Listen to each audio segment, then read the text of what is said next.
Bonjour, eh bien c'est un changement, c'est Madame Tonner aujourd'hui avec vous pour commencer la nouvelle unité de maths, l'unité 4.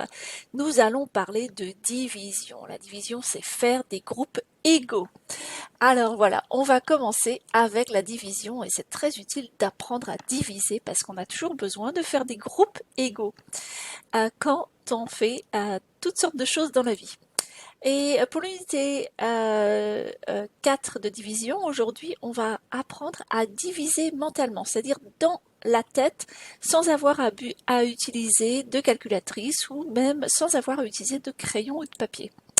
Vous avez besoin de votre nouveau journal de maths, l'unité 4, donc cherchez bien votre nouveau journal de maths, votre cahier de maths et un crayon. Nos objectifs pour cette leçon, nous allons réviser les tables de multiplication et de division. Nous allons utiliser les tables de division pour faire des divisions à un chiffre. Mais avant tout, un peu de vocabulaire essentiel. Qu'est-ce que c'est qu'un multiple? Eh bien, un multiple, c'est par exemple 15. 15 est le multiple de 3, parce que 3 fois 5 égale 15. Donc 15 est un multiple de 3. 15 est aussi un multiple de 5, parce que 5 fois 3 égale 15. Un autre mot important, le mot diviseur. On peut dire que 15 est divisible par 3 et c'est égal à 5, donc on dit que 3 est diviseur de 15. Et même chose pour 5, 15 divisé par 5 égale 3, donc 5 est un diviseur de 15. Des mots importants pour aujourd'hui. Le mot dividende, diviseur, quotient et reste. Le dividende, c'est le nombre que l'on veut diviser. Ici, 16. Et on a 16 points ici. C'est le dividende. C'est le nombre le plus grand. Le diviseur, c'est le nombre que l'on va utiliser pour trouver si on fait des groupes de 3. Donc ici, on veut voir combien est-ce qu'on va avoir de groupes de 3. Donc, on divise par 3, c'est le diviseur. Le quotient, ça va être le nombre de groupes. Combien est-ce qu'on a trouvé de groupes? On a trouvé ici 5 groupes. Et dans chaque groupe, il y a 3. Donc il y a 5 groupes de 3. Et il y a un reste parce que 3 fois 5, c'est égal à 15. C'est pas égal à 16. Donc il y a un reste de 1. Notez qu'en anglais, c'est dividend, divisor, quotient and remainder.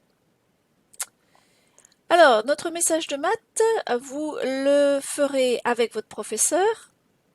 On vous demande pour les deux problèmes ci-dessous d'écrire 2 divisions possibles dans votre cahier de maths. 6 fois 7 égale 42. Comment est-ce qu'on peut utiliser les mêmes nombres ici et écrire sous forme de division? Et 9 fois 6 égale Y. Attention, il faut garder le Y. Comment est-ce qu'on peut utiliser ces mêmes nombres et cette lettre et écrire des problèmes de division? Vous avez un exemple ici, 5 fois 8 égale 40. 40 divisé par 8, c'est 5. 40 divisé par 5, c'est 8. On dit que 5, 8 et 40 font partie de la même famille de multiplication-division. Un peu de calcul mental. Alors, si je vous dis combien y a-t-il de 9 dans 72? Je peux aussi vous dire 9 fois quoi égale 72? Et vous allez me répondre 9 fois 8 égale 72, donc on peut dire qu'il y a 8 groupes de 9 dans 72. Je peux aussi dire 72 divisé par 9 égale 8. Si j'utilise les mêmes chiffres, les mêmes nombres, mais cette fois je vais les élargir et les agrandir et transformer 72 en 720. Et vous allez voir que je peux faire ça facilement dans ma tête. Combien y a-t-il de 9 dans 720? Je peux aussi dire je peux aussi dire 9 fois quoi égale 720? Comme je sais que 9 fois 8 égale 72, eh bien je sais que 9 fois 80 égale... Oh, il y a une faute ici les amis, pardon. J'aurais dû mettre un 0, 720. Donc il y a 80 groupes de 9 dans 720. Je peux aussi dire 720 divisé par 9 égale 80. Dans ce cas-là, on peut dire que 72, c'est notre dividende, 9 est notre diviseur, 8 est notre quotient, et il n'y a pas de reste. 720 est notre dividende, 9 est notre diviseur, 80 est notre quotient, il n'y a pas de reste.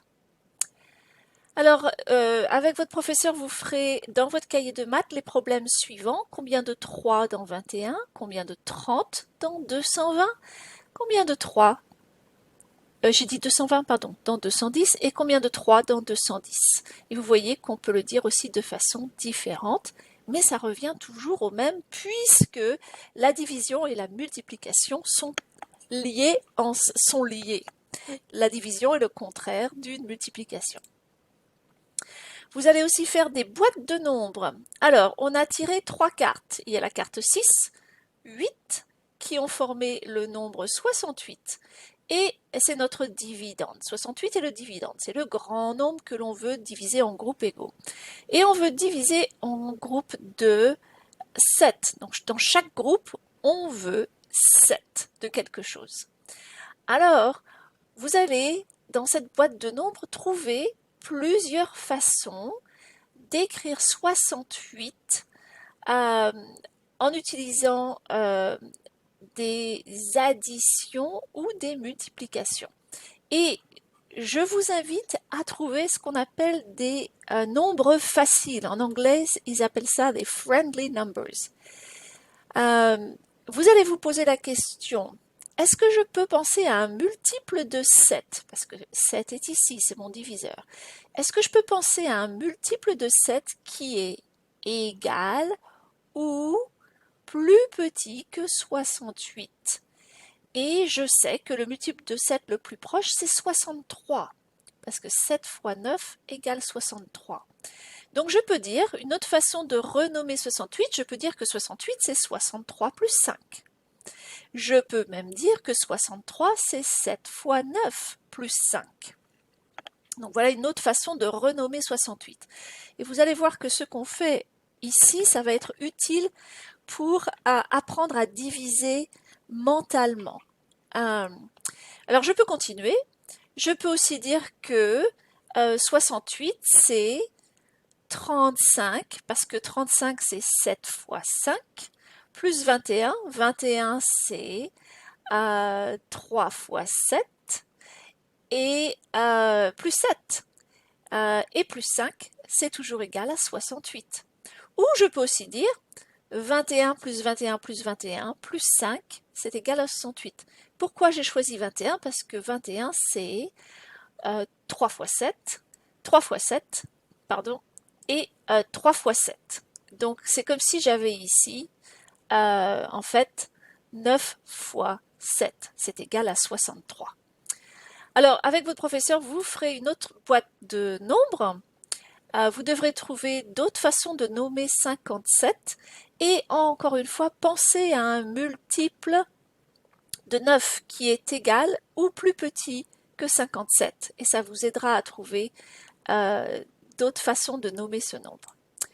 Alors donc, aujourd'hui, vous allez utiliser la stratégie de diviser mentalement en sachant que si vous savez comment utiliser des multiplications, les tables de multiplication, ça va beaucoup vous aider à trouver la division. Par exemple, divise 56 par 7 mentalement. Combien, alors on se pose la question, on pense combien de fois 7 dans 56? Ou bien 7 fois quel nombre est égal à 56? Je continue parce que je sais que 7 fois 8 c'est égal à 56. Je peux aussi dire qu'il y a 8 groupes de 7 dans 56. Donc, 56 divisé par 7 est égal à 8. Voilà. Et puis, ça va vous être très utile parce que vous allez pouvoir faire des nombres un peu plus grands. Par exemple, comment diviser 96 par 3 mentalement, ça veut dire dans sa tête. Eh bien, vous allez passer par ce qu'on appelle les nombres faciles. En anglais, c'est friendly numbers. 96, eh bien, je peux dire que c'est 90 plus 6. Et 90, je l'ai choisi parce que je sais que 3 fois 3 fois 30, c'est 90. Donc ça, c'est facile à faire dans ma tête. Puis il me reste 6. Je sais que 3 fois 2, c'est égal à 6. Et maintenant, je vais additionner 30 plus 2. 30 plus 2, c'est 32. Et donc, voilà ma réponse, c'est mon quotient. 96 divisé par 3 est égal à 32. Parce que je suis passée par des nombres faciles, 90 et 6. Ou j'aurais pu faire aussi, au lieu de faire 90, j'aurais pu faire 60. 60, c'est 3 fois 20. 36, c'est 3 fois 12. Et donc maintenant, je vais additionner 20 plus 12, ça fait 32. Et je vois que je trouve la même chose. Et donc, 96 divisé par 3 est égal à 32. Voilà les amis, c'est tout pour cette leçon. Vous allez revoir ça avec votre professeur pendant la leçon Google Meet à 10h15. Merci et bon courage!